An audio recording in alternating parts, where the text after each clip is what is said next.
Hello and welcome to our YouTube channel. Today we would look at creating simple charts using Tableau. And we would work on two different data sets to create different types of charts, 8 different charts. And we would also include how you can interpret the data from this, not the data, the visualization from this different charts. But before we go into creating the different charts, we would show you how to load the data into Tableau. And then we could also see some of the relationships between the different tables present in our data.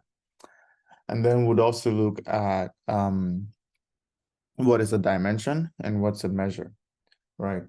And how those two, should I call them parameters, or elements, how they look like on Tableau. Okay, so we'd start with the data. So we're using one of the most popular or really popular data that's always used on Tableau. It's a fictitious supermarket sales data. And I have it here on my GitHub page. We'll put a link to the data set on the YouTube description. So please, you can take a look at it there and download the Superstore data and basically just follow along as we go through this data visualization process. Okay, so the other thing I like to do is to basically like look at what kind of data I'm dealing with, right? Just basically just review the Excel file. I'm just going to zoom in a little bit so I have an understanding of the kind of features we have, the number of rows, the number of columns. Are there more sheets in our Excel file? What do the sheets mean? And things of that nature, right? So I see here that we have 3 sheets, which basically relates to 3 different tables. So this Excel file from this Superstore has 3 tables. The first table is the orders, right? And I believe this contains all of the orders that the customers have bought from the supermarket, or basically all of the orders that the supermarket has fulfilled to their respective customers, right? So we could see the row ID, the order date, the ship date, the kind of shipping they use, the customer ID, and so on, right? So basically we have, let's see, we have 21 rows, right? We could also see the sales, the quantity, the discount, and the profit they've made based on each sale, right? So we have 21 rows and 21 columns and 995 rows, right? That's basically what we have here. So it's a pretty decent data size, and hopefully we could get a lot of insights from the visualizations that we create today, right? The next sheet is the returns, right? And we could see all the different orders that were returned. So it's just 2 columns. Okay, so we could basically say 207 rows.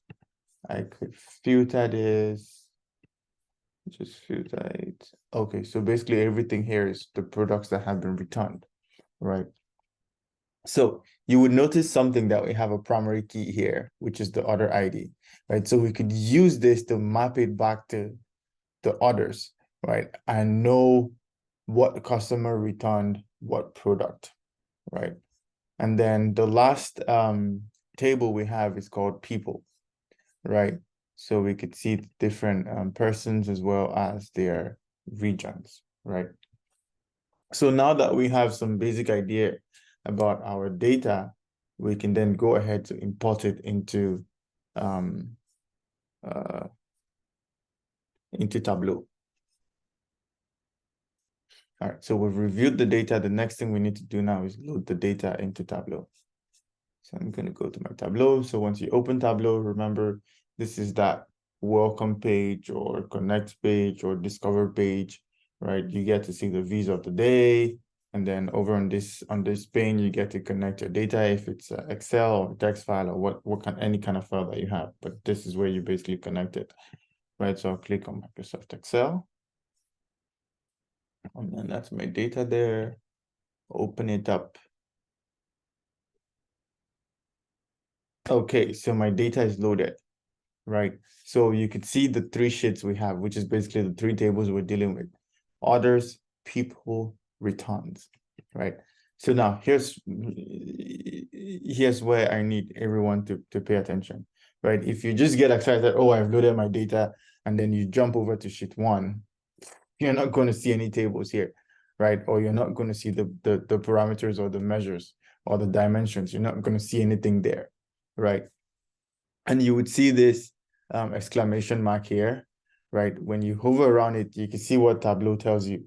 There was a problem connecting to the data source, right? Try editing the data source. So you're having that error because you haven't loaded a particular table into Tableau. You've only imported the data. So you're not done with the connection process for your data. So let's go back to data source.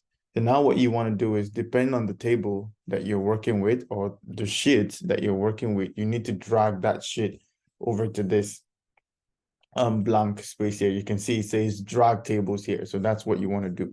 So now we drag the orders table and drop it there, and you let it load. So now you have your table in Tableau, right? So we could, remember we saw 21 columns and then 994 rows. So we have all of that in here. You could see everything, right? So the other thing I like about Tableau is that it tells you which one is a quantitative and which one is a qualitative variable, right? So you could see that the row ID is kind of quantitative, right? That's why it has that hashtag symbol there, right? But then you can see this one is qualitative because it's ABC, right? And then the others is kind of a date stuff. So the date, it shows you there with like a calendar symbol, and then all the other ones that are qualitative, it also shows you the ABC there. And then you could see the one that is a geography, right? You have that map there to show you, hey, this is a geographical data, right? The postal code, the state, the city, and so on, right? So, and then you could see some more quantitative data, which we would talk about very soon.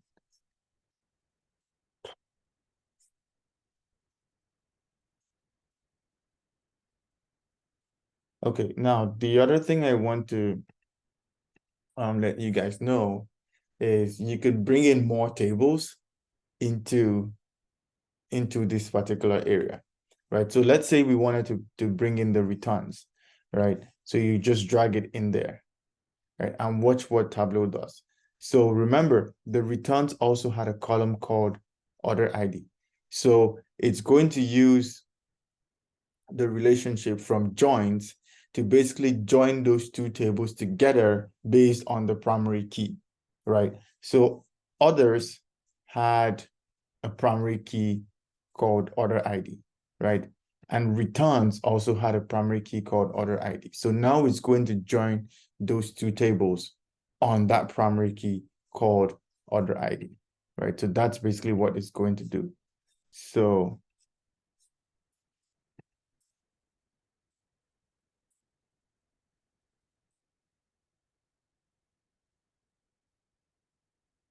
all right, so I just wanted to show, oh yeah, so the relationship. So you can see it here, right? Order ID from orders, and then order ID from returns, right? That's basically what it's doing there. So you could see the performance to many, right? You could see the cardinality and all those different things, right? So please take note of that. And then you can change the operator if you do not want it as equal to, if you want it less than or whatever, you could change all of the operators. All right, so I'm going to take this out because we don't need it right now. So I'm just going to remove that. Okay, so now if we go to sheet 1, remember earlier on with that, we had that exclamation mark saying that our data source had not been connected. Now that exclamation mark has basically disappeared. So now we have our data source properly connected, and we could see all of the different features or entities present in our table, right? Now, the other thing you notice is that the entities are basically divided into two, right? There's this top part that are all in blue, and then this down part is all in green. So you might be wondering, what are they, right? So I'm going to minimize this and put it away. Okay, so we're done with number 1 and 2. So number 3 is where we're at right now, which is the dimensions and measures, right? The blue items here are basically called dimensions, and then the green are called measures, right? So the dimensions are basically qualitative values, right? So things that are names, dates, region, ship mode, state, all those different things, right? Anything in blue, it's basically a dimension, right? Those are qualitative values, right? And we could use dimensions to categorize or segment or review the details in your data, right? And then dimensions also affect the level of detail that you have in your view. So that's basically a quick overview of what the dimensions, all of these items here are. Now below it, we have some other items in green, right? And we call them measures. And measures basically contain numeric quantitative values that you can measure, right? So basically anything you can aggregate, anything you can add or subtract or divide or multiply or and so on and so forth, right? We cannot add qualitative variables, right? But we can definitely add any variable that is quantitative, right? So when you drag the dimensions into the workspace here, right, you have a blue pill, right? So anytime you see a blue pill, know that that's dealing with a dimension. But when you drag the measure into the workspace here, it gives you a green pill. So let me show you what I mean. So if I take segment and I drag it up here, it gives me a blue pill, right? Because that is a dimension. But if I take a measure and drag it up here, you could see it gives me a green pill, right? So that is a measure, right? So please take note of that. And then the other thing is when you drag a measure into the view, Tableau automatically applies an aggregation method, right? Or an aggregation function to the measure. So if you look up here, right, I drag the profit measure in there, and Tableau already applies an aggregation function called sum, right? Basically find the total of all the profits. So that's basically what it did there. All right, so I just wanted to give you guys some quick overview of what a dimension is and what a measure is and what color the pills for those two different elements take. So would use all of those dimensions and pills as we go through the different charts that we'll be creating. So I think we'll be creating 8 of them. First one we will start with is how to create a simple data table, right? And we'll be using that Superstore data set, right? And we basically want to create a table that would show us the sales by the year, the region, and the category, right? That's basically what we'll be doing. So I'm going to clear this out because we don't need it. I'm just kind of showing you what the measure and dimension parameters do over there, right? So the first thing we want to do in order to create that, so let me see, I'm just going to rename this to data table. Okay. So the first thing we want to do there is basically drag our order date to from the dimensions area into columns, right? So order date, this is it over here, just drag it over there. So you can see it's a blue pill that shows us the dimensions, and we could see the different years, right? We're working with 2014, 2015, 2016, and 2017, right? Then the other thing you'd see is that Tableau is going to aggregate all of the dates. So if you click on this plus, it switches it to quarter. If you click on it again, it switches it to month. If you click on it again, it switches it to the day, right? So now you can see how expanded the table is, right? It goes through each month, each day of the month, right? For the different quarters, right? But we don't want to do any of that. So I'm just going to click on that minus sign, and it's going to close everything and basically take it back to the year, right? The next thing you want to do is also grab the category dimensions, which is up here, and take it to the rows as well, right? So now we have some, we have a row header, right, which Tableau has created, and we have the different categories, which is furniture, office supplies, and technology.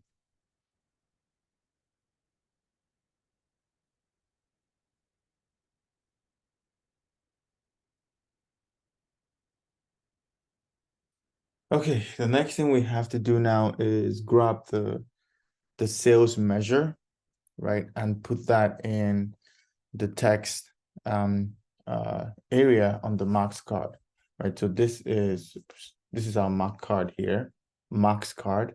So we're gonna drag sales and put it in text. Now we could see all the sales for all the different years, right? And remember, Tableau would also aggregate it as well, right? We're basically looking at the total sales. So you could see $215,000 in 2017 for furniture, 246 for office supplies, and 271 for technology, right? So it's that. And then the other thing we could do is we could take the region, and then we could basically drop it to the left of category so that we can see what are the sales based on the category by the different regions, right, that our data is coming from. So I'm just going to grab region here and just drop it there. Okay, so this is basically what you get, right? So you can see from the central region, they've had furniture, office supplies, and technology, right? And this is the sale for the different years for the central region, and so on and so forth.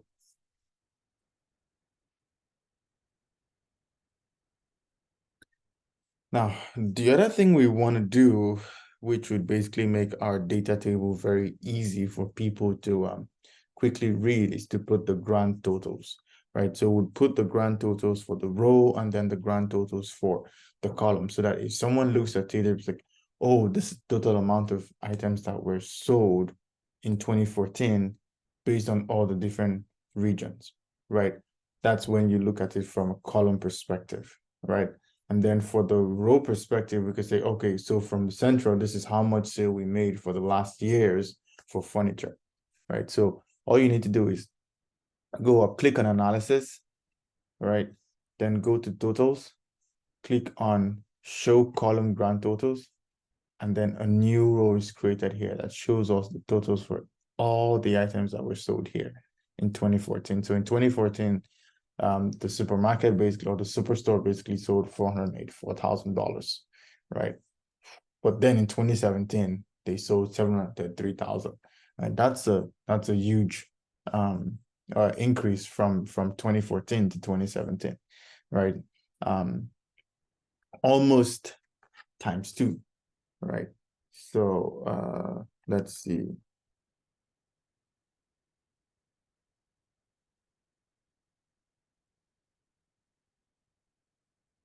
Yeah, like almost 1.5, right? In types of that. So that's good. All right, let's do the second one. So go to totals and then show the row grand totals. So now that's the row grand totals, right? So that there is our data table. So we've shown the grand total for the rows. We've also showed the grand total for the column, right? The other thing I like to do is just make my table look nice and presentable. I know it's looking really small here. You might be squinting your eye and all those different things. What I do is I click on this drop down menu here, and then you could say fit width, right? Oh, sorry, no. Entire view. Let me see. No. Okay, maybe we should leave it. Maybe we should leave it in standard. Yeah, maybe we should leave it in standard, but let's see. Let's do this instead. I'm just gonna format it. Change this to 12. Make it bold. All right.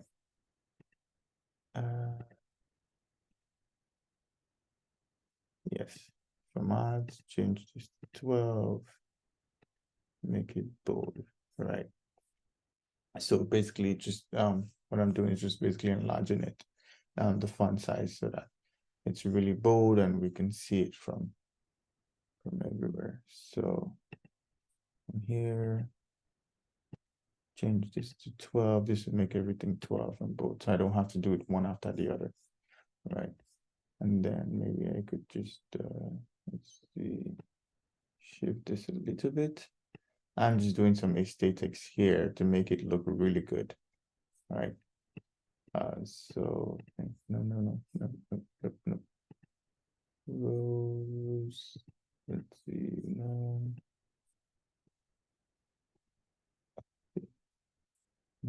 Go back. We need to, let me see. Yes. Okay, so we want to go to columns and make sure that we have everything centered there. So we have this one centered. So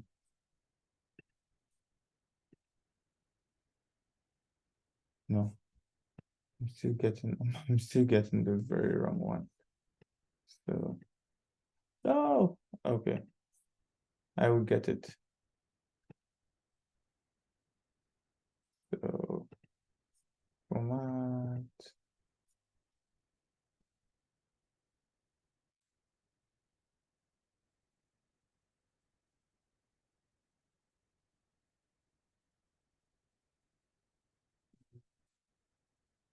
Yes, okay.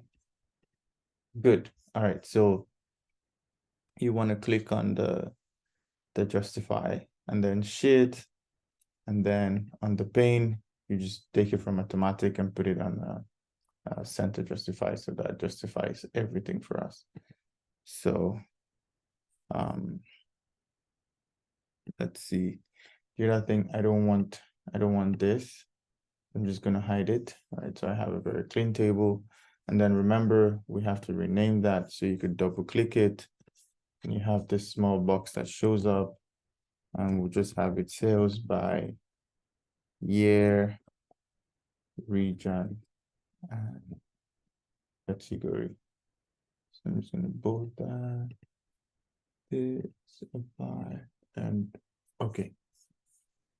So now we have all of that there, right? So we could see our furniture and all the different items. So that's basically how we create a data table, right? So feel free to basically pause the video, right, and rewatch it and make sure you get how I've basically tried to maneuver things to get to this point where we are on the chart. But that's the first, our first goal was to create a data table, and we have met that goal. All right, so let's go to the next sheet. And the next one is for us to, oh no, before we do that, let's go back to our data table. So basically, any stakeholder that we're doing this table for, if our question was, can we see how much items that has been sold for the last right, for the last 3 years? right? So basically from 2014 to 2017, this data table would basically show it to them by the year, the region, and the category, right? So the stakeholder or your manager can basically use it to see, oh, okay, for the different categories of last year, this is how much we have sold in different regions, right? And they can also see that the sale has been increasing from the first year that sales started, which was 2014. And you could see that by 2017, the company was making more sales compared to the first year, or even the second and the third year, right? Which is 2015 and 2016. Or sorry, the first and second year, 2015, 2016, right? Also, they could also see that they have sold $2.2 million. That's a lot of money that the company has sold. Okay, I think I'm missing one thing. I'm just going to format this again.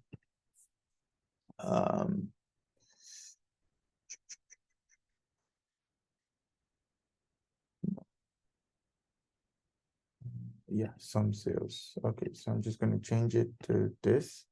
Okay, so we want everything to look like this. We want everything to be in dollars, right? So all I did was click the fields, change it to the sum sales, right? Because that's in dollars and everything would show to you in dollars. Okay. So now the company would basically see that, right? They have sold $2.2 million in the last 2 years. That's a lot of money that has been generated, right? And the other thing is when you look at the different regions, right, based on different categories,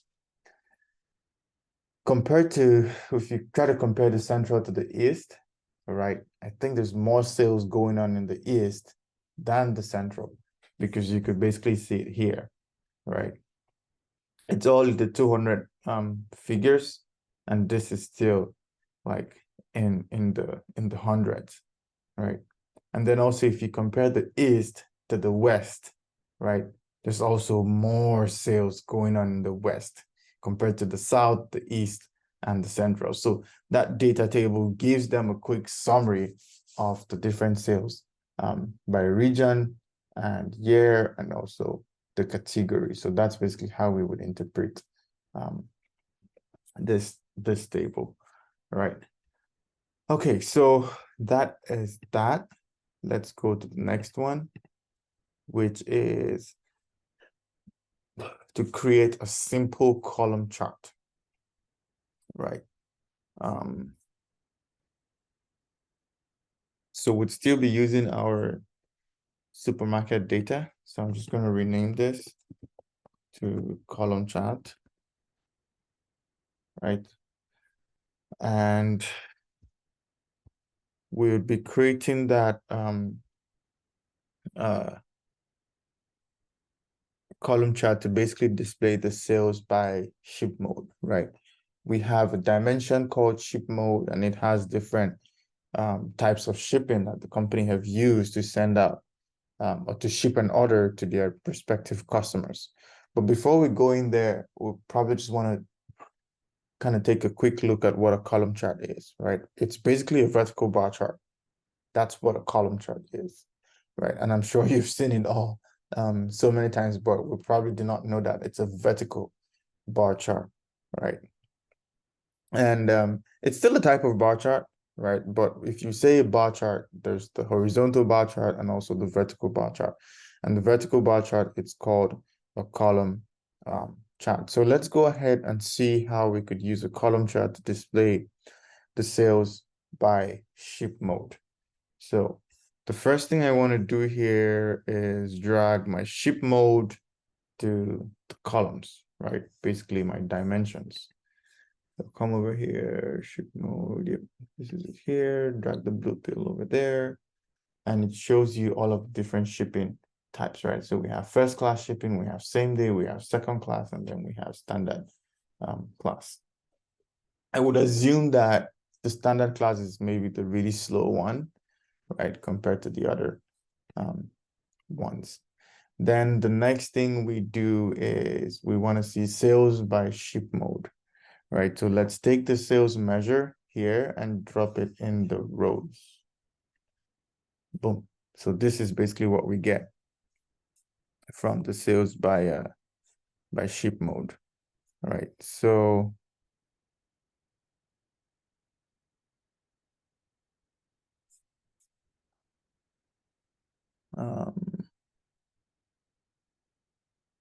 we could basically see that the standard class, a lot of items have been sold using the standard class, like 1.3 million items compared to same day, which is 128, or first class, which is 351, or second class, which is 400, below 459,000.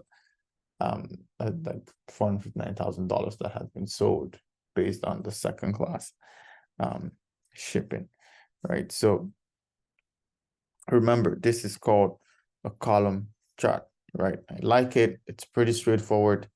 And you have all of that there. I kind of like to just make everything look nice and neat, right? So I'm just going to do like very little editing here and there just to make it look nice, right? So I would want to take this out. I don't want to see the ship mode there. The sales, you could double click on it. You know what? No, rather, let's click on this one and say format. Click on numbers and make the currency standard, right? So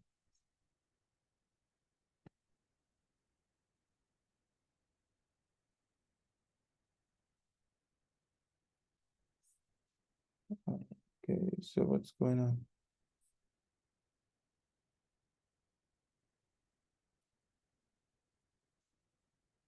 Oh.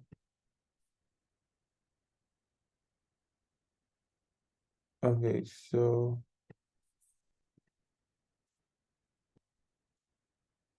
all right, so basically we're supposed to use the axis, not the pane. So I better go back and make this automatic there. But then you could see that it doesn't really look nice because it's putting all the millions. So let's see if we could, no, display units. Yeah. Yep, so this is better, right? So anybody that sees this would basically know, right? If you multiply this by 1,000, so if you multiply 1,400 by 1,000, that gives you 1.4 million. All right, so that's basically what it is there.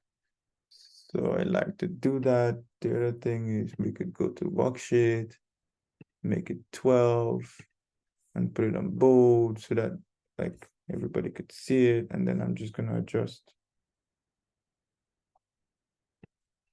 that a little bit. Okay, so it looks nice. And then I would come over here.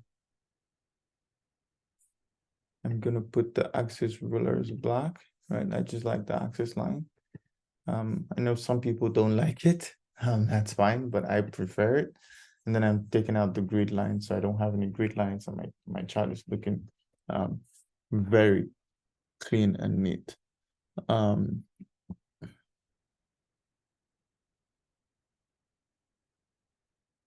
Okay, so let's put the name. This is going to be sales by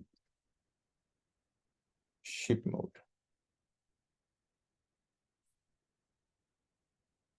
Okay, sweet.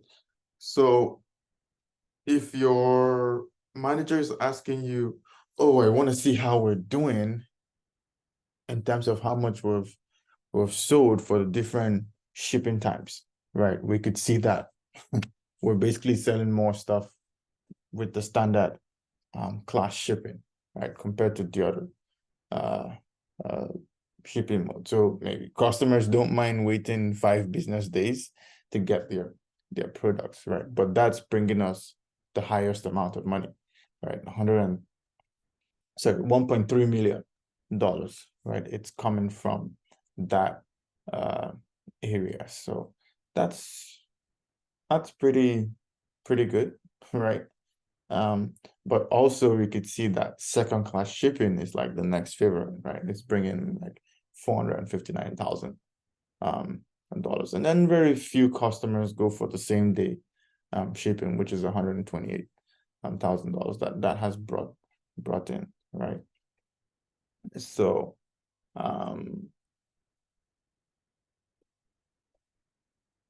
okay, so that's basically how we could create a column chart and some interpretations around the chart that we're looking at.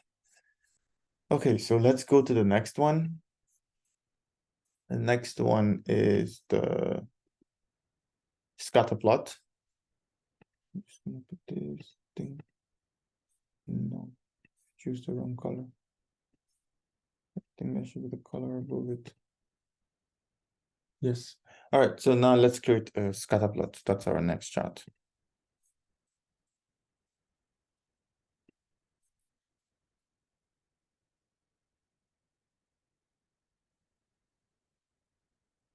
I'm just gonna see scatterplot. Okay, so basically a scatterplot helps us to, or shows the relationship between two variables, right?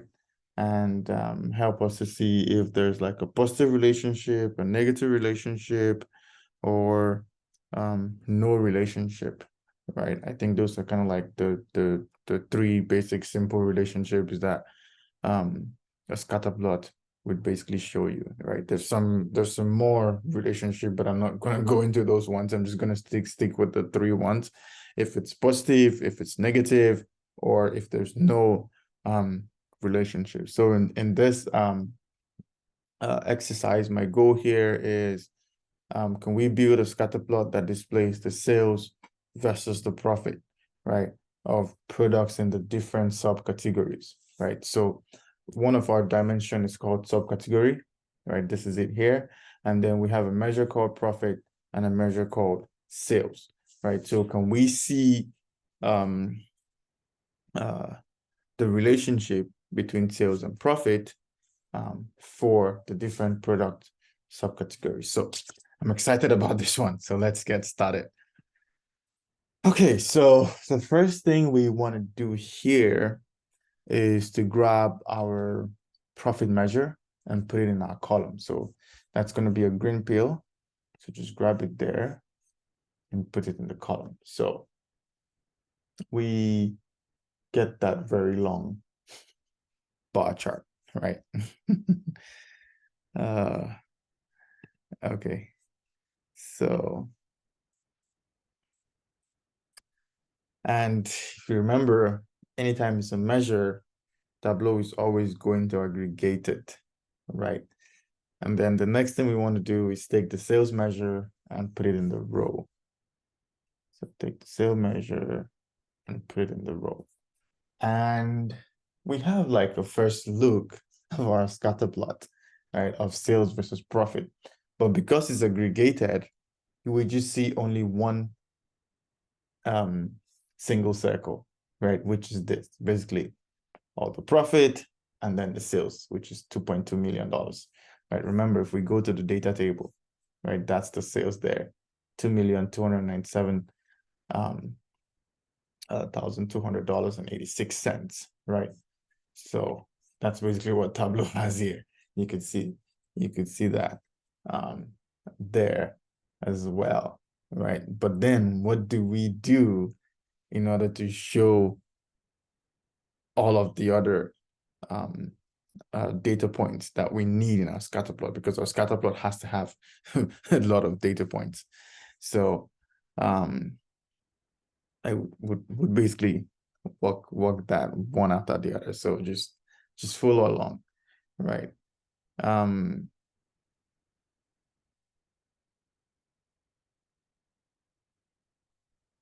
Okay, so the next thing we have to do is drag the category to our color card in the max card, right? So we'll have to drag category over to this max here. So let's see that. So I'm going to put it there, right?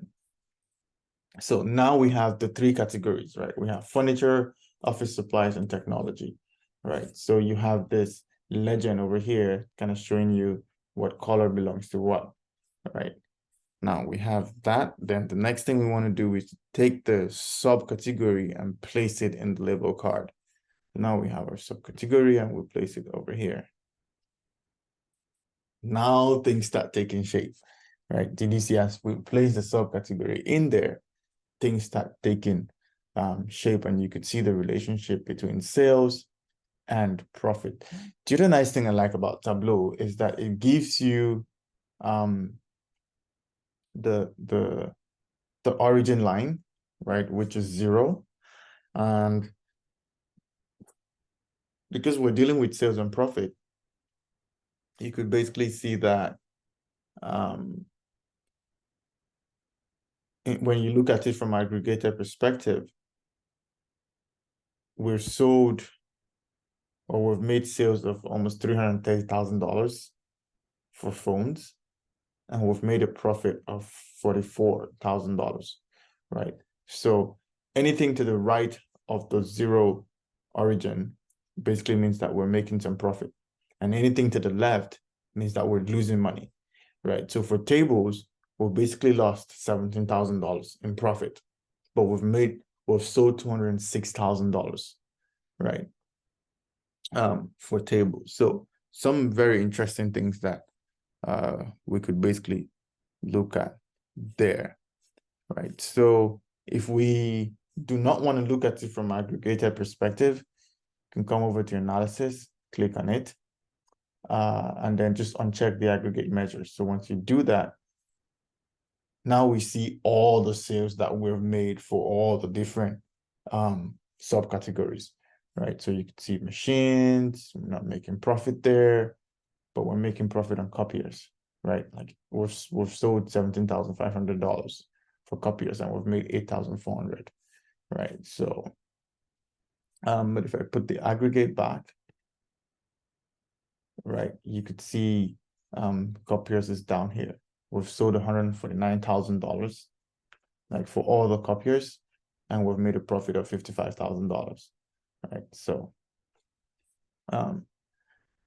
we've sold just $3,000 in labels, and we've made very small profit of $950 dollars. So yeah.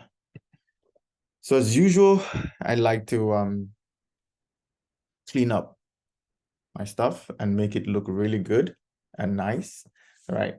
So so I'm just gonna just play around, do a little bit of cleaning and make sure everything is looking nice. So let's start with this one. I'm just gonna say format. I'm going to put my currency there, or let's say currency custom. I'll make the units there. Maybe display units as thousands. So it's looking nice. No, I would use this one and just put shit so that it does the whole workbook for me. Then 12 and put that there, right? So now you can see like everything is looking nice and sweet, right? So you could see the sales on the y-axis and what's it called? And the profit on the x-axis. And then the other thing I like to do, let's see, what if we make this a fit to width? Okay, so that it blows it up everywhere.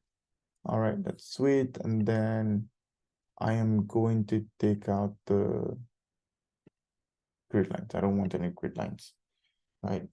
And as usual, I'm going to put my axis ruler. I love the axis ruler. So, yeah. So remember, anything to the right of the 0 is making profit. Anything to the left is basically losing us. We're not making profit on those products, right? So this is basically how we create that scatter plot. So I'm just going to give it a name: sales versus profit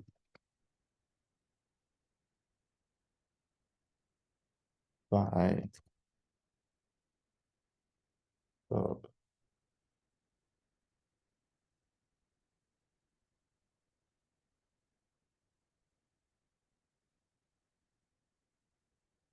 subcategories. Bold. This. Apply. Okay, all right. So I think we're good to go.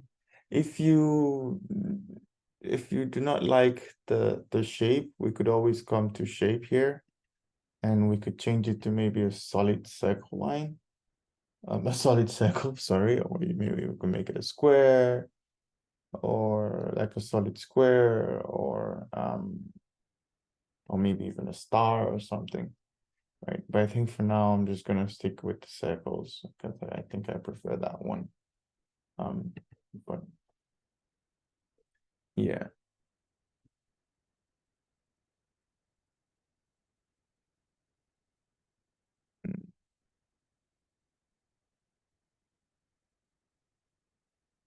All right, so that is our scatter plot.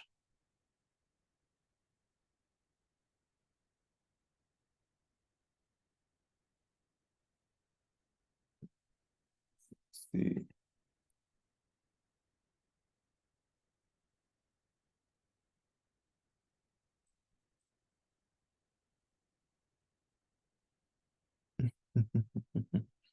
Yeah, I was just trying to put a trend line.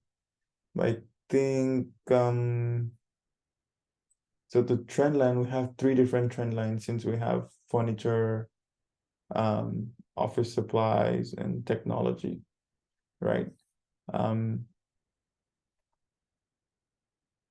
hmm. So for furniture, we could see some sort of positive relationship between sales and profit, right? But then I see the p-value is 0.6, which is kind of like not significant. Like our regression model is not significant. For office supplies, it's also still positive, right? And I can see R square is like around 50%, and the p-value is significant. And then for the last one is technology, R square is so poor, but the p-value too is not significant. Yeah, it's almost like there's no relationship between sales and profit for technology. So, but yeah, just wanted to see how that looks like. All right, but that's that for scatter plot. So let's go on to the next one. The next one is number 7, which is task number 4. Create a simple line chart. All right. So line chart. Okay, so a line chart is basically used to show us information that changes over time, right? And in this exercise, we'll try to build a line chart, or we'll try to create a line chart of sales versus order month, right? I know we'll be working with like discrete and continuous aggregates. So I try to explain what those two different aggregates means, especially since we're dealing with a dimension, which is the order month. So I'll basically explain that to you because that determines the kind of line chart we would show and the level of detail that we would be going into for a line chart. Okay, so the first thing we want to do for our line chart is to take the order date and put them in the columns. So I'm just going to grab order date and put it in the column here. That's the first one. And then the next one is to take sales and put it in the rows. So sales and put it in rows. So this is basically what we get, right? So that's because we're using the Tableau is always going to aggregate it, right? So now what I want you to do is we'll click on this here on the dimensions. So this is where we now look at two different aggregates, the discrete aggregate and the continuous aggregate. So when you click on the year down here, right, this first options we have here is for the discrete aggregate, right? And basically it's just going to aggregate it on a discrete level, right? So we would have just a single month, like maybe January, February, March, April, May. We would not have it split to different years or anything, right? So if I say month, right? So we're just gonna, so, you know, we had 2014, 15, 16, and 17, right? So it's just going to aggregate it for like, would have like a sum of all the Januaries would be in January, all the Februaries would be in February, right? And that's basically how it's going to be, right? When you use that discrete. But then the continuous is basically when we change it to a measure, right? And it provides us with an aggregate for each month of the year we're looking at, instead of just putting it as a discrete variable. So now if I take this and I click on month on the other one, this is basically what we get, right? So, and then remember, we wanted to create a line chart of the sales versus the other month, right? So now we can see for all the different months, right? So for March 2014, like we could see for 2014, we could see for 2015, we could see for 2016 and 2017, right? All the different months. And this now is a time series data that we're basically looking at, right? So as usual, I like to clear up and I like to clean up my chart. I like to make my chart look nice and presentable.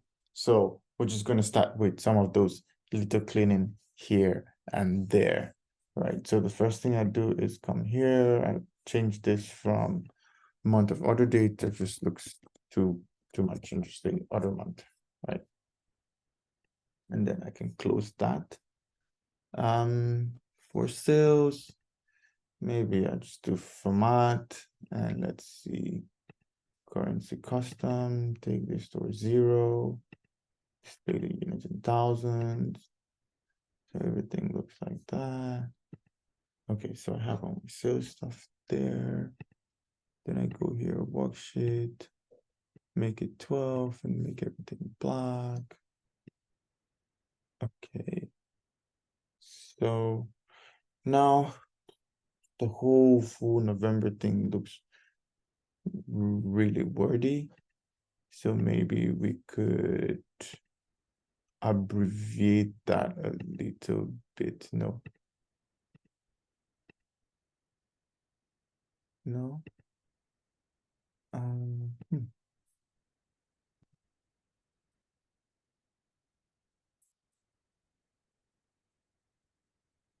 Okay, yeah, we could have it this way, right? So April, October, yeah, and so on and so forth, right? So just have it abbreviated that way. I think that's way much better for me, though. Let's see what else. So let's work on the, yeah, take out the grid lines. We don't need grid lines. And then I like my axis ruler to be black, so it's nice and clean. All right, so the other stuff is if you hover around it, right, you have those labels there, so you can see the week of order was November 26th, and we basically sold, like, we made sales of $36,000 on that day, right? Also in March 2014, we made $38,000. I think our lowest sales was in December, no, okay, February and January. Okay, yeah. So we had all these periods that we had just $0 in sales, right? So December 29th, February 16th, and January 18th, we basically had 0 sales on all this period. So, all right, so that's how you create a line chart, right?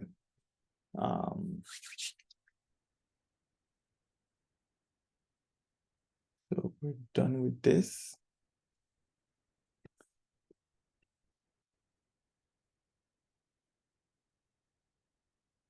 Okay, so the next one is to create a heat map.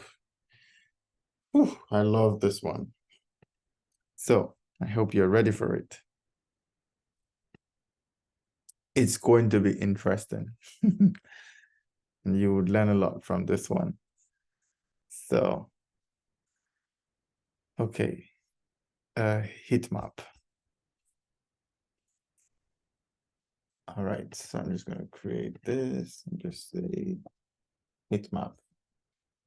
All right, so in order for us to do this, or before we doing that, I'm just going to give you like a quick overview of what a heat map is. All right, so basically a heat map represents the magnitude of individual values within a data set as a color, right? So basically it uses a color to show us the different variations, right? Or we could say a hue or some sort of intensity, right? Of what is going on in our data set, right? So we'll try to build a heat map, right?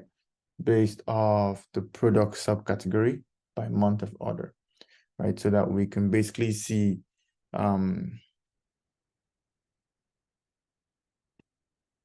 like how many like the number of orders that are being placed for the products by the month, right? And then which month has the highest number of products placed or ordered, or the lowest number of products ordered, right?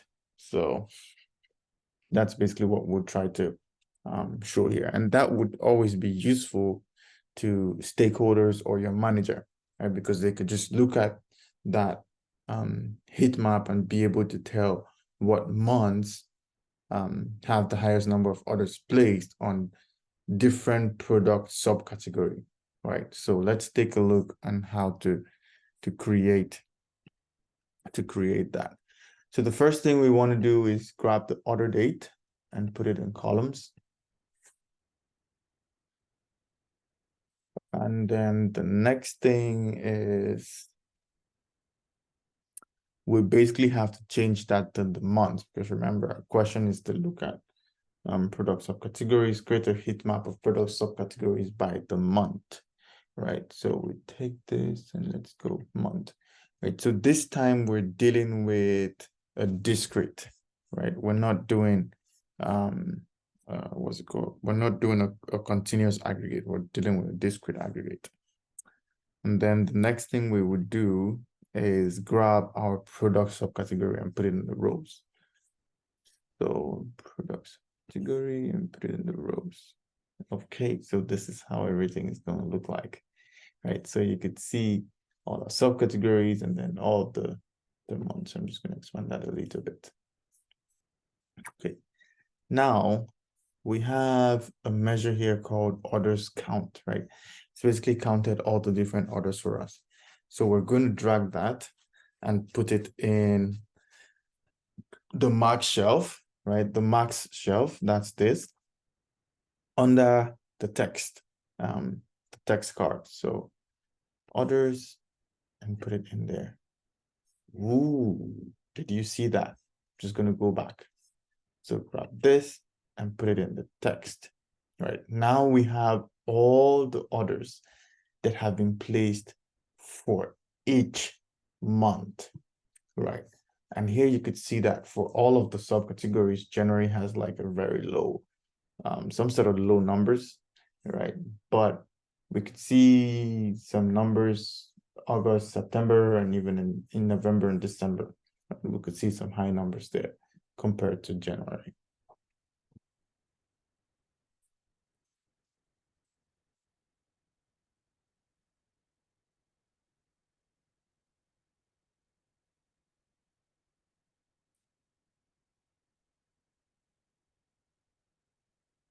Okay, so now we start looking at how to introduce some colors into this, right? So we're going to grab the orders count again and put it in the color mark. Ooh. Did you see that?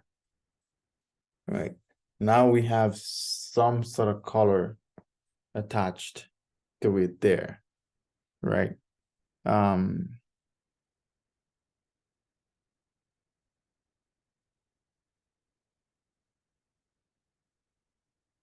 so,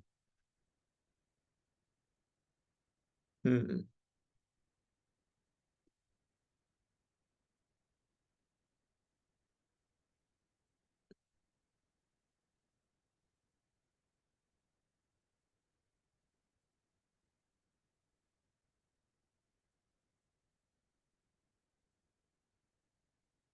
okay. Mm,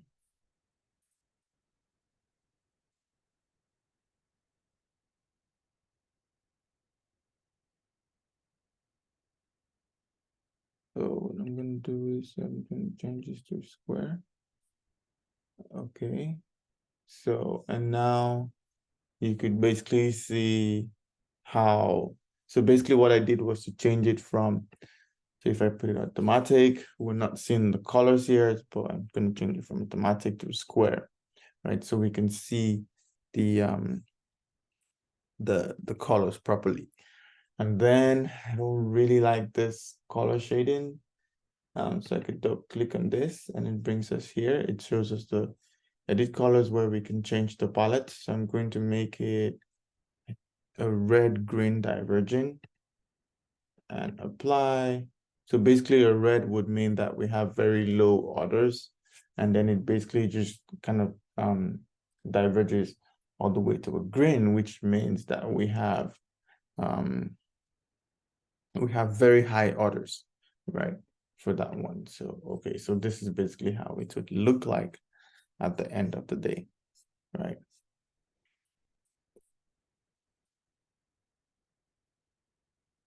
Okay, so here you could see that um we sold let's see, 222, or we had 222 orders for binders in November, right? In fact, the orders for binders started increasing in March, right?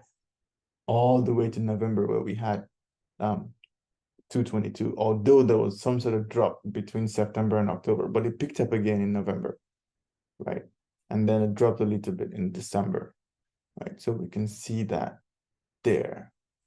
And we could also see, yeah, we had binders was basically like the highest order that we had, which came in November. So very interesting stuff for us to see. Okay, so once again, I just like to edit.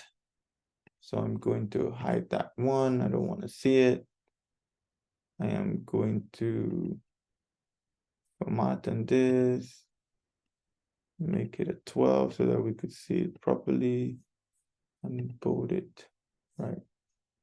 So I'm just going to shift this a little bit, right? The other thing is having the months all spelled out in full, right? Like January, February, March, and stuff like that.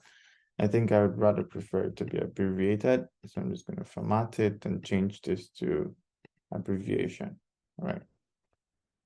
So it's nicely abbreviated for us. Let's see, I think I could also change this to fit width, right? So everything is fit to the width for us.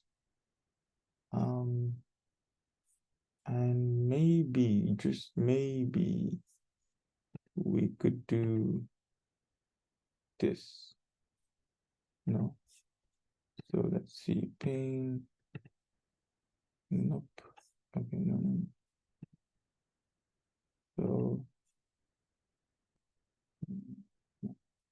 okay, so I'm just gonna come here. Where is it? Command. Oh no, here, yeah. So, yep, so that everything is centered. So, ooh, and then the other thing I need to do is because, like, you could see we have some of this in like black color.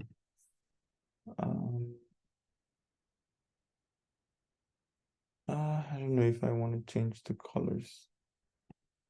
But let's try, let's see. No. We only want to change maybe the rows. No. Go back. Oh, let's try the columns. No.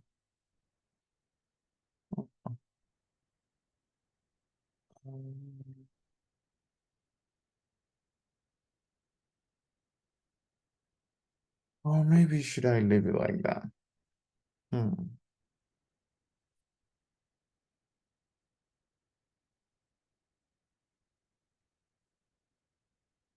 Hmm.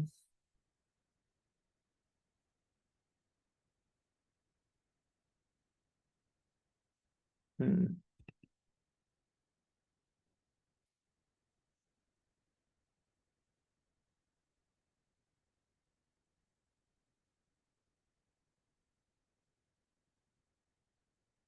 Yeah.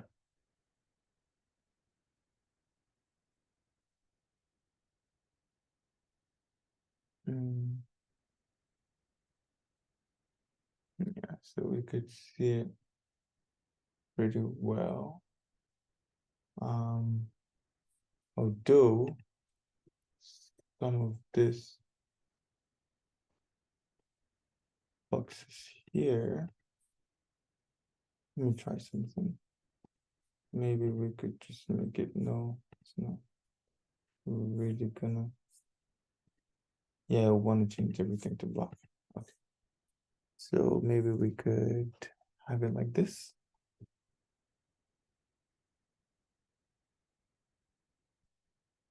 So yeah, but you could keep working on it, try to improve it, right? But this is basically how we create the heat map. All right, so I'm just gonna say product subcategory count by the month. Days. Right, so that's that. All right, so our next one, let's take this one out.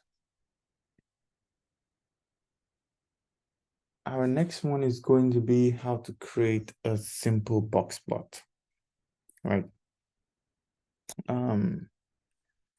No, a box plot is basically like a graphical method that we use to display variation that is present in our data set, right? And the box plot would show us different aggregation functions like the median, the quartiles. It will also show us the outliers. We can see the whiskers.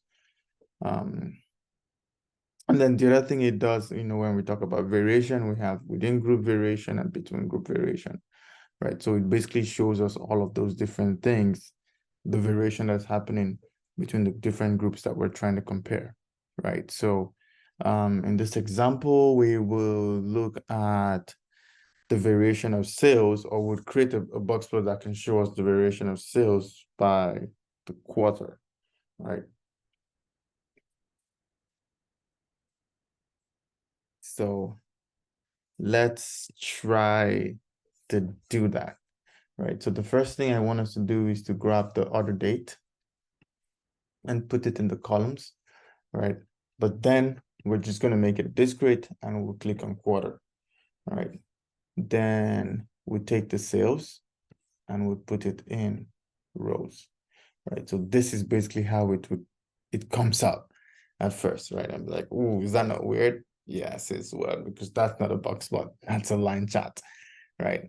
So now you're gonna go to show me, which is basically I like it because it's a quick way for you to create a particular kind of chart that you have in mind, right? So here we have a box plot in mind. So all we just need to do is click on this, and if you click on the box plot, it immediately gives you a box plot here.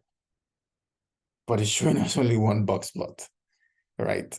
which is, I'm like, okay, what is going on? So, and then the other thing you would observe is that it's taking out our dimension from columns and it's putting it on the max card, right? So we could move it back there. I'm just going to move it back to there. And then we're going to grab the other date again, and we're going to put it as a detail. Oops. We're going to put it as a detail, right? Now you have the 4 different box plot that we're looking at, like we're looking at the 4 quarters, right? So I would make this entire view, right? Or, oh no, it's the same thing. Fit height. I don't know if I want to keep it this way.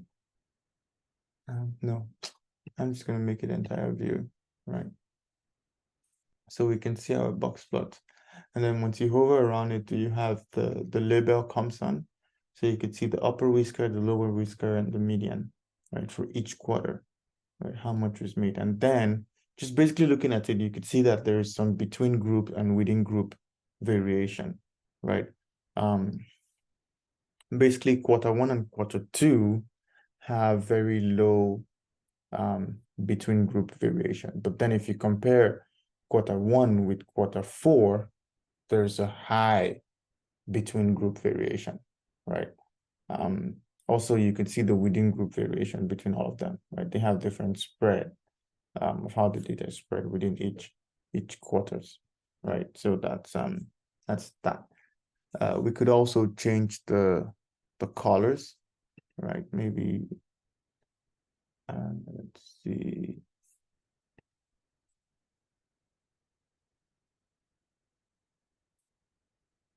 So what I did was you can click on the box plot, like right click and click on format. And then you could change the fill, right? So I'm just going to go with this one, right? A green. Let's see. So that's, yeah, a green, because I think this other one is like a forest. So I'm just going to go with green, right? So the green looks pretty decent, right? So, and as usual, I'm just going to do some cleaning up, remove this one, format this.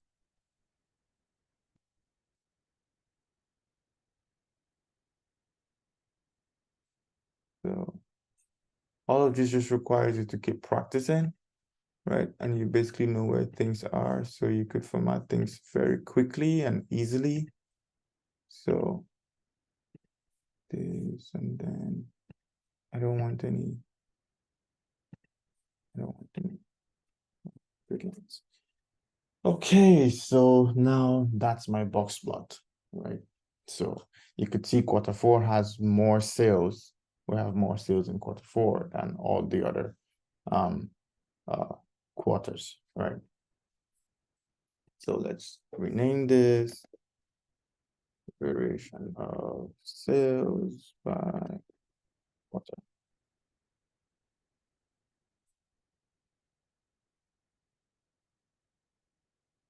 Okay, so now you know how to create a box plot. So let's have this as box plot. So let's move on. We're getting there. 2 more. Please stay with me. Okay, so the next one is how to create a tree map, right?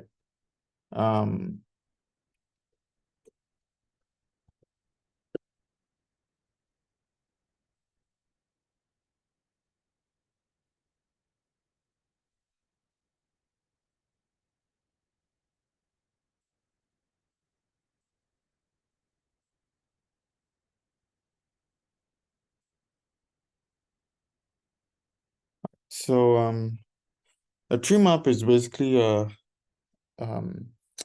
visual method that helps us to display data in a hierarchical order, right? Just imagine a tree, right? It has, the stem and has different branches and things like that. So that's basically how the tree map works, right? So it basically uses like nested rectangles to represent the branches of a tree diagram, right? So I'll be showing you all how to build a tree map, and would basically be focusing on looking at sales by segment and product category, right, to build our tree map. So sales, segment, and product category.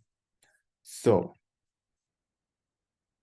I have a new worksheet set up, so I'm just going to have it called tree map. The first thing there is you want to take your sales measure and put it in the size card. Right, so let's go sales and we put it in size, right? We just have one single dot, which is all the sales that we've done, right? Because remember, Tableau is always going to aggregate it, right?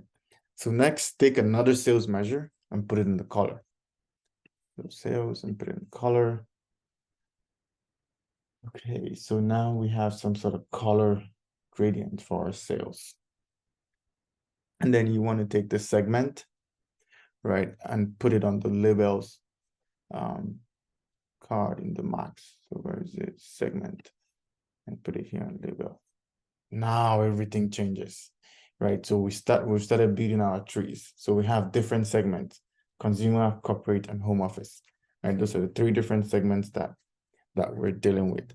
Now we're going to take our product category, right, and put it into the label card, and you'd see how things would basically change once we do that. So where is it? Category, and put it on label.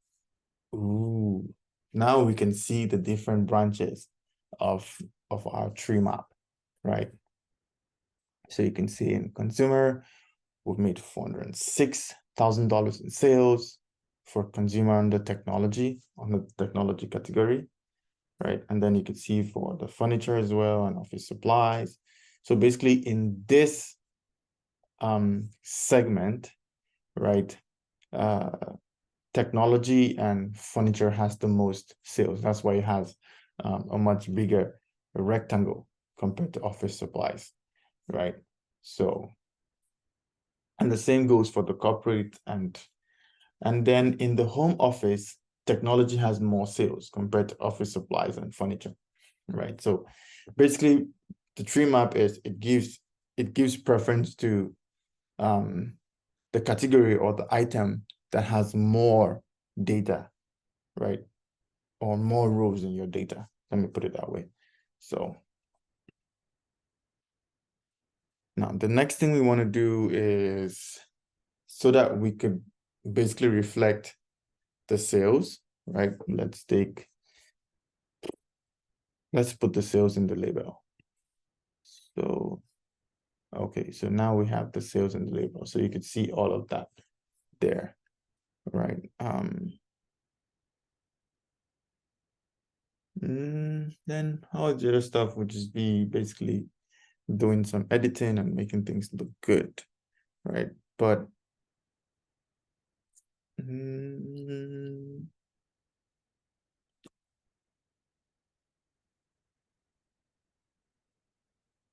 I'm just trying to think of what other thing we could do to this to make it look good.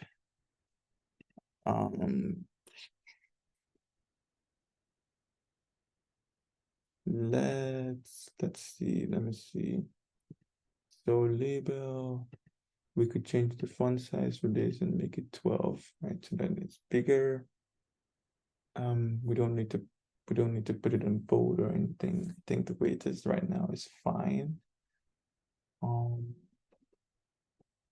We need to format. No, so format and make sure that everything is showing in dollars. So currency standard, okay, good, it's showing us in dollars, right? We don't really need it to show in decimal places that much, so this should be fine, right? And then we need to change the color and make it, I think a blue and a red, or red and blue diverging.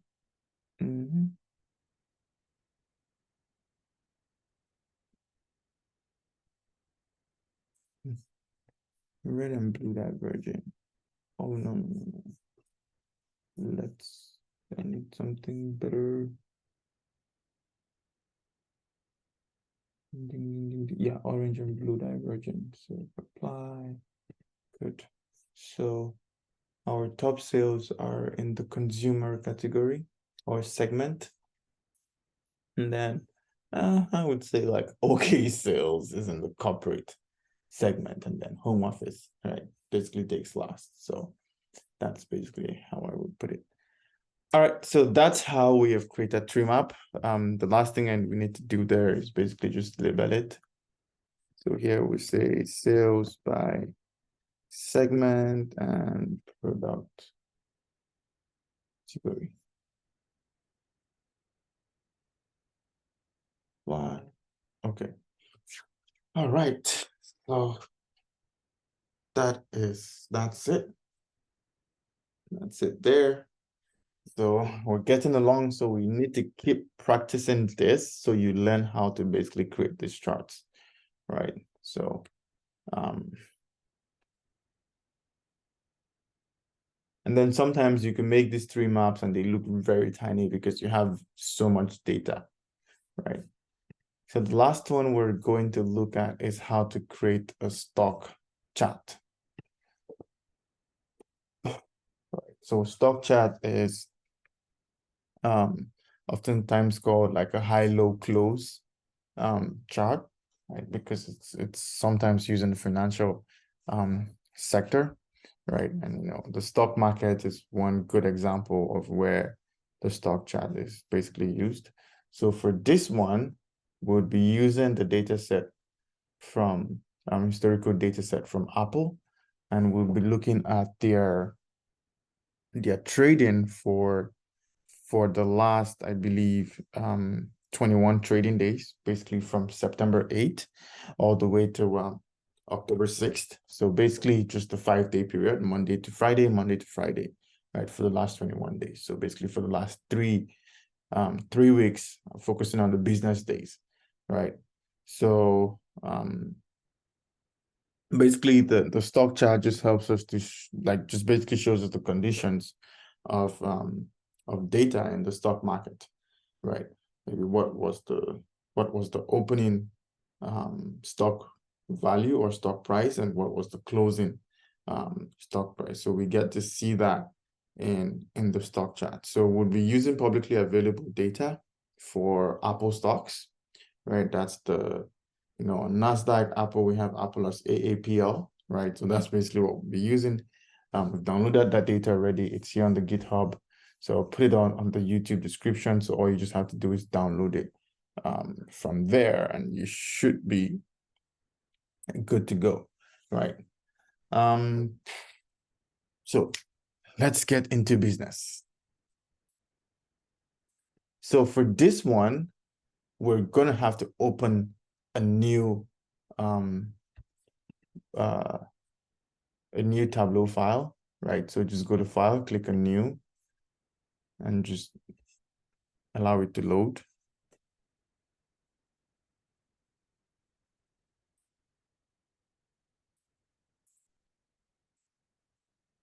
Okay, so that's the new one there. So let's go back, click here. We have to connect our data. So connect it there.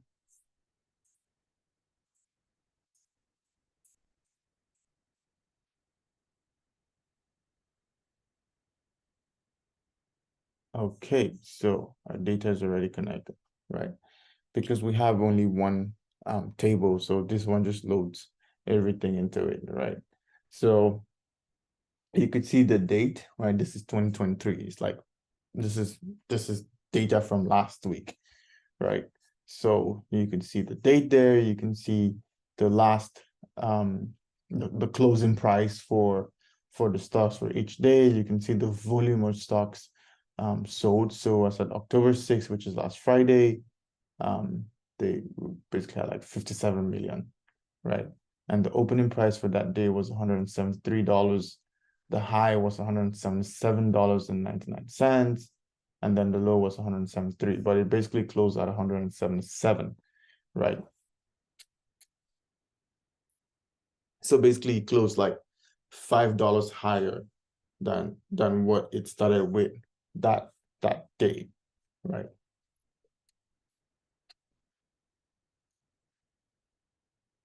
So we're going to try to create that high-low close stock chart, right? And sometimes your manager might ask you to create one so that he basically sees the fluctuations or the variations in the financial market for whatever products you guys are dealing with. It could be stocks, it could be shares, it could be dividends, and all those different financial products, right?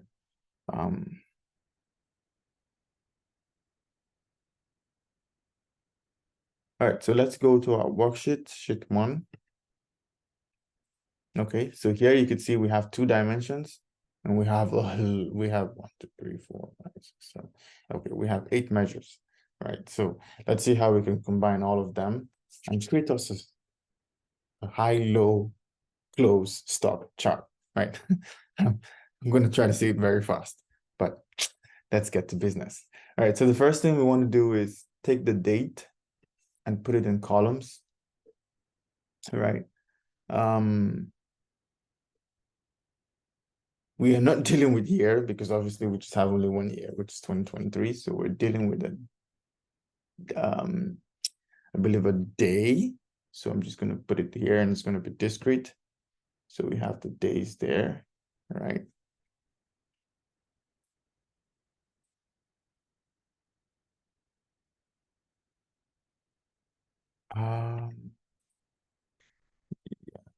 Let me see.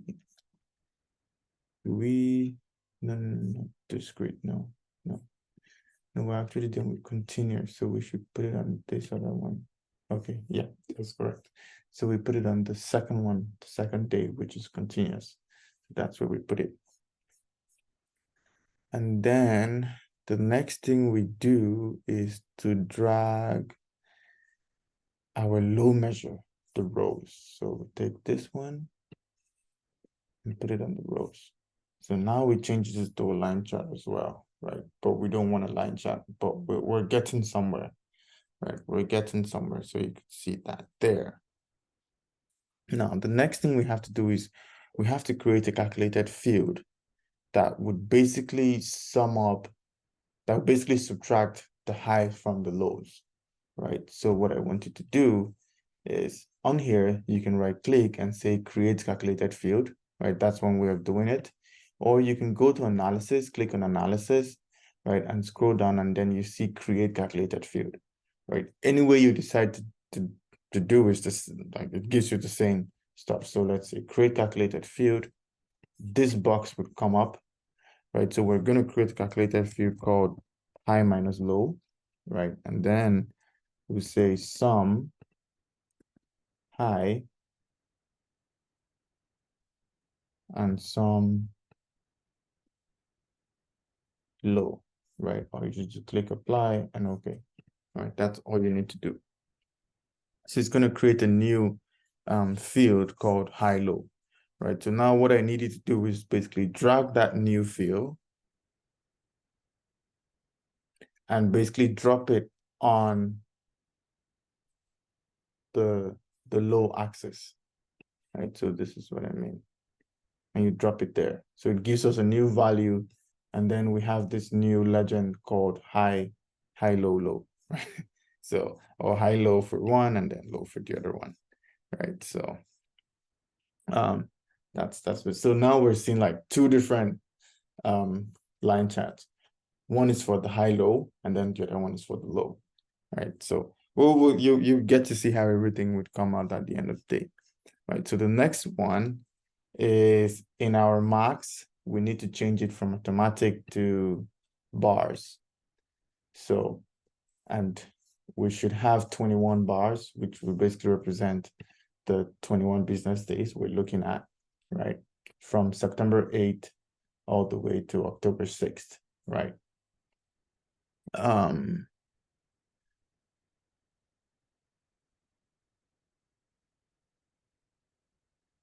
right, so let's continue. So double click on the legend with the colors, and this should come out, right? So please pay attention here, because if you try to click here and say you want to go look for white colors, you're not going to find any white colors here, right? There's no white colors at all anywhere, but there's a trick to get it. So you need to double click on this. So we need to change this low to just white colors. So all of that just disappears. So double click on it. And this palette here would come up, right? And we basically need to maybe drag this to like the white area. Or you know what? I'm just going to cancel this. Reset. Yeah, automatic. Click. Okay, I need to drag this and basically look for that white.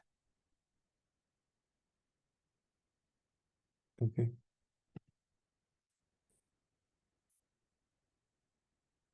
Okay, no, it's not giving us the white. So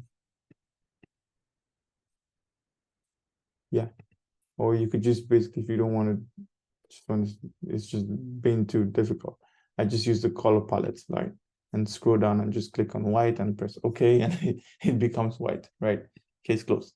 So click OK, right? So that everything there basically turns to white, right?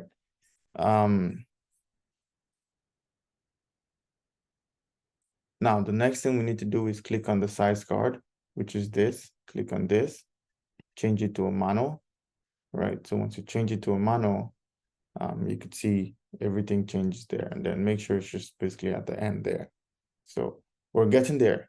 We're creating it one step at a time, and you get to see the overall look, right? So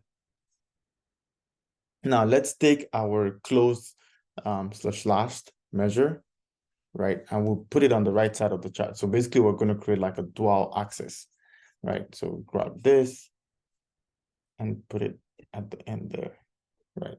So this is what we get when we do that, right? Which is looking very interesting. And then right click on it and select synchronize axis. Okay, so we're going to synchronize. So when we say synchronize axis, basically what we mean is that we want the left and the right to be together, right? That's what to have the same values. That's what the synchronized axis means. So now on the max shelf, right? We're already there. We're in the sum close, right? This is where we want to be, right? We're going to change it from bars to a circle. So change it to circle. And then click on the size. And we're just going to take it to the very first one there, right? So you could see the circles there, right? You could see all the very interesting circles.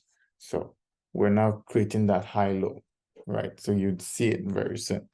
Now, the next thing I want you to do is we're going to double click on the axis that says values, right?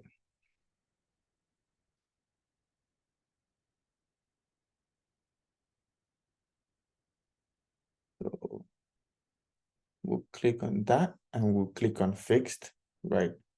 We're basically going to, let's see. So let's basically start from, so our fix would be from 165 to, let's say 165 to maybe 182, right? Okay, so that's basically what we would have it as. Right, or is 165 too much? Maybe let's do 167. Yeah, let's do 167. 167 is better, right?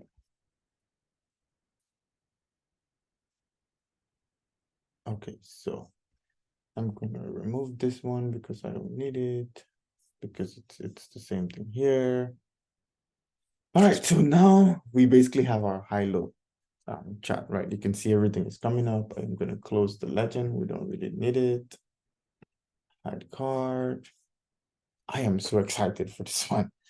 So, they have order. I don't think we need this one too. I don't need that one. Oops, nope, nope, nope, nope, nope, nope, mistake. So for this one, I'm just gonna go format. Come on, showing. It's going somewhere. Okay, so I'm just gonna delete that. Close. So we have that alone. And then as usual, 12 bold, right? So I am going to edit this is going to be stock price. So instead of value, you say stock price, right? And then the other thing is we could, remember it's in dollars, right? So we could show that dollars there. Yep. Let's see. We don't really want any of those. Let's just make it this way, right? So our stock price in dollars are high lows. So now if I hover this, you could see, oh no, so label, no, not label, tooltip. So this is a tooltip. I'm just going to put a $sign in front of this. Make that blank. Okay, so now if I put,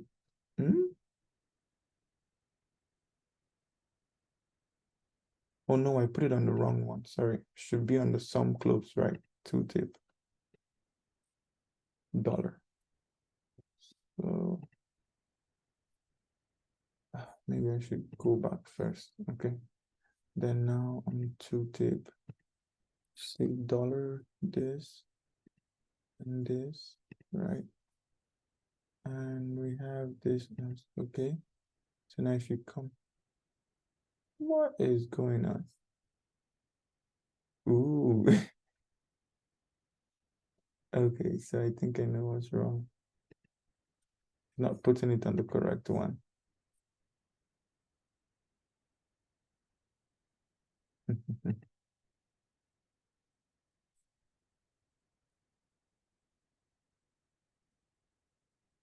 Yes, I'm gonna delete it from here.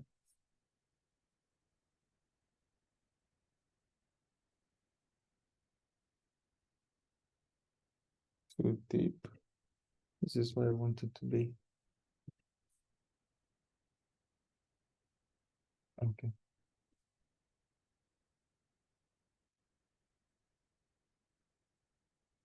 All right, so I think it's on the correct one now. So I'm just going to make this, and this, right? All right, so you could see that on September 8th, we started with the close or loss was 178, right? So 178 on September 8th, but as of October 6th, it was at 177. So just slightly below what we started with almost 1 month ago on September 8th, right? So this is how to create a stock chart, right? So I'm just going to call this AAPL stock chart, right? So that bold, apply. Okay, so I hope this was useful to you all, right? And help you learn how to create certain charts on Tableau, right? Thank you so much for joining us today and basically learn how to create charts with Tableau. Please like this video and also subscribe if you found it very useful. Thank you.